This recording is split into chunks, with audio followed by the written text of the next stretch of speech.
आज निश्चित भाव में गोटे खुशीर दिन एवं मोपाई गोटे सौभाग्यर दिन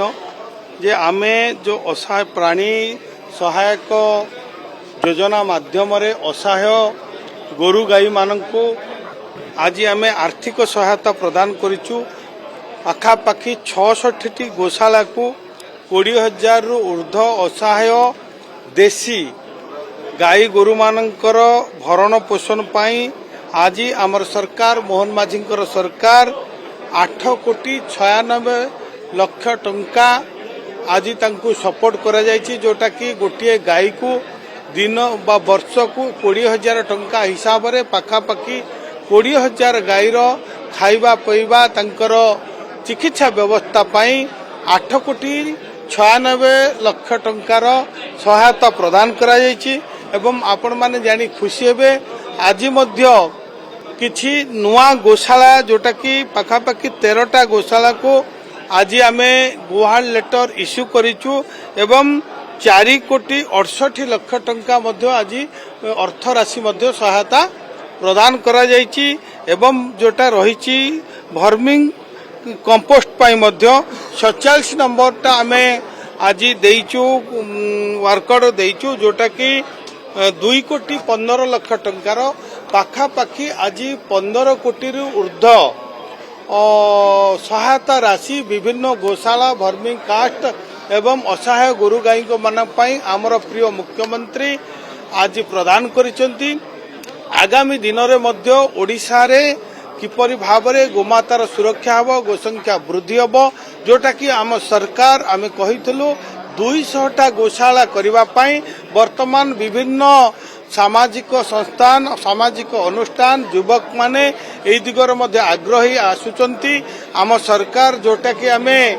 पाखापाखि 150 गाई रखिले 20 लाख रु 52 लाख टंका पर्यंत कंस्ट्रक्शन रो सब्सिडी कंस्ट्रक्शन रो सहायता मध्य राशि देवा पई आमे प्रतिश्रुति देइचु एवं गोटे गाई को किपरि भाव में तार लालन पालन करबा पई खाइबा पई 20,000 टंका मध्य वर्ष को देवार व्यवस्था करछु। निश्चित भाव में आम विभाग वर्तमान स्वतंत्र भाव में गोटे कमिटी गठन करा जाउची, जोटा कि आमर उपमुख्यमंत्री श्री कनकवर्धन सिंह नेतृत्व में मुख्यमंत्री निर्देश रे गोटे कमिटी गठन कराउची। आगामी दिन में संपूर्ण भावे गोचालन जो विभिन्न स्ट्रे एनिमल माने रास्ता घाट रे एक्सीडेंट होउची सेमानकर सुरक्षा चिकित्सा एई दिगर मध्य सरकार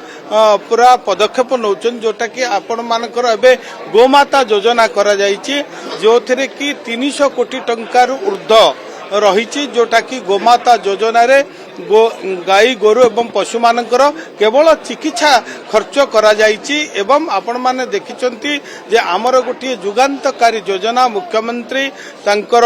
निर्देश क्रमे कामधेनु योजना, जो थर कि पाखापाखि 1500 कोटी टंकार मध्य अर्थ व्यवहार करा सरिछि, कैबिनेट मध्य ताकू मंजूर मिलिछि। आमर ओडिशा रे गोसंपदर वृद्धि सहित केमती गोपालन हब,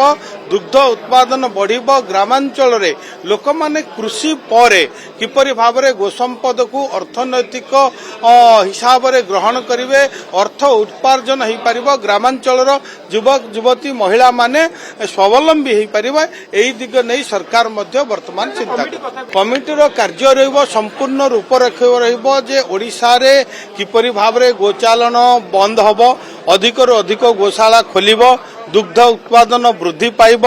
विशेष करी देशी गाई गोरु मानकर देशी केमती सुरक्षा हब, वंश वृद्धि हब एवं ग्रामांचल रे कृषक माने युवक माने गोपालन क्षेत्र रे स्वावलंबी हेबे, अर्थनैतिक क्षेत्र रे विकास हेबो, एई दिगरे पूरा पुंखानुपुंख आलोचना करा जिवो एवं सेही परि भाव रे हमर रोड मैप मध्य प्रस्तुत करा जिवो। वर्तमान देखंतु परिवेशर सुरक्षा पई जो दूषित होउची, जंगल नष्ट होउची, जदि आमे निश्चित भाव में धार्मिक भावना को चिंता करी आमर हिंदू धर्म रही 6 खंड काठ सहित गोमातार यदि गोबर काष्ठ आमे व्यवहार करिबा ताहले निश्चित भाव में जंगल सुरक्षा होगा सहित आमर मध्य परिवेश सुरक्षित रहिबो। एई दिगरे मध्य विभिन्न स्वेच्छासेवी अनुष्ठान सहित आलोचना करा जाउची। मु जाइथिली जोटे गोविंद गोशाला ସେଠି ପାଖାପାଖି 1000ରୁ ଅଧିକ ଗାଈ ରଖାଯାଉଛି, ଗୋକାଷ୍ଟ ନିର୍ମାଣ କରାଯାଉଛି ଏବଂ ଗୋକାଷ୍ଟରେ ମଧ୍ୟ ଶବଦାହ କରାଯାଉଛି। ଗୋଟିଏ ଶବଦାହ ପାଇଁ ପାଖାପାଖି 220-30 କିଲୋ ଆମର ଗୋକାଷ୍ଟର ଆବଶ୍ୟକ ପଡୁଛି। ଯଦି ଆମେ ଅର୍ଥନୈତିକ କ୍ଷେତ୍ରରୁ ଦେଖିବା ମଧ୍ୟ ନିଶ୍ଚିତ ଭାବରେ କାଠ ଅପେକ୍ଷା ସେ କମ୍ ପଡୁଛି। ତେଣୁ ସାମାଜିକ ଦୃଷ୍ଟିକୋଣରୁ ଆକୁ ଚିନ୍ତା କରାଯିବ ଏବଂ ଓଡ଼ିଶାରେ ସଚେତନତା ମଧ୍ୟ ସୃଷ୍ଟି କରାଯିବ ଏବଂ ଯେଉଁ ଜୈବିକ ସାର ତାକୁ ଗୋମୂତ୍ର ଏବଂ ଗୋବରକୁ କିପରି ବ୍ୟବହାର କରି ଜୈବିକ ସାର କରାଯିବ ସେହି ଦିଗରେ ମଧ୍ୟ ଚିନ୍ତା କରାଯାଉଛି।